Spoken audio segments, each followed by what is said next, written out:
मैं हूं इकबाल मेट्रो 7 पाकिस्तान के साथ इस वक्त मौजूद कराची प्रेस क्लब के।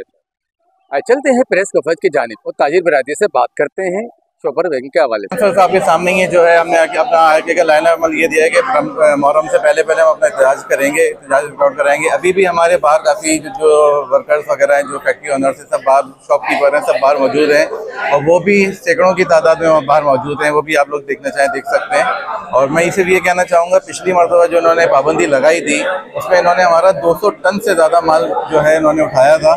देखिए 2019 में जब एक चीज कानून बन गया तो उसी पे अमल किया जाता और अगर कोई इम्प्लीमेंट करने की जरूरत थी एसोसिएशन को साथ बिठाया जाता, सिपा बैठता, एनवायरनमेंट मिनिस्ट्री बैठती और मसले को हल किया जाता, ना कि आप जाके छापे मारे और दुकानों से गोदामों से माल उठा के ले जाए और उस पर करप्शन करें।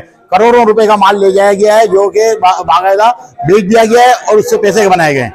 और अभी भी जो है हरेसमेंट फैलाई जा रही है शहर के अंदर, जो है कानूनी कारोबार करने वाले लोगों को हरेस किया जा रहा है। अगर अलमिया ये है कि पाकिस्तान पीपल्स पार्टी वाहिद पार्टी है जिसको मैं ये समझता हूँ जिसके अंदर सिस्टम पूरा बना हुआ है और एक पल्स है मुल्क की, लेकिन इसमें कुछ हादसाती तौर पे कुछ लोग ऊपर आ जाते हैं जो इस मुल्क की पार्टी को बदनाम करते हैं और इस डेमोक्रेटिक सिस्टम को भी बदनाम करते हैं। वरना देखा जाए तो सबसे ज्यादा कुर्बानियां पीपल्स पार्टी ने दी है जमहूरियत के लिए, लेकिन आज वो जो फल खा रही है करप्शन की सूरत में, ये नाकाबिले कबूल है। ये पाकिस्तान पीपल्स पार्टी को अपने मामला सीधे करने पड़ेंगे, अदरवाइज पाकिस्तान पीपल्स पार्टी खत्म हो जाएगी। एक टाइम के बाद आपको पाकिस्तान पीपल्स पार्टी का नाम लेने वाला कोई नजर नहीं आएगा।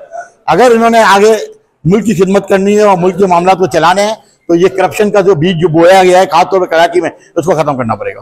दुनिया में जो हर चीज का नेमल बदल दिया जाता है और हमारी गवर्नमेंट कहती है आप शॉपर फौरी तौर पे एक रात में बंद कर दें और जितने जो कारोबारी लोग हैं, छोटे से छोटे तबके वाले, वो बेरोजगार हो जाएं। इस तरह नहीं होता है। आप पूरी दुनिया में यही होता है कि उसकी रिसाइकलिंग की जाती है और इससे दूसरी इंडस्ट्री भी बनती है और करोड़ों लोगों को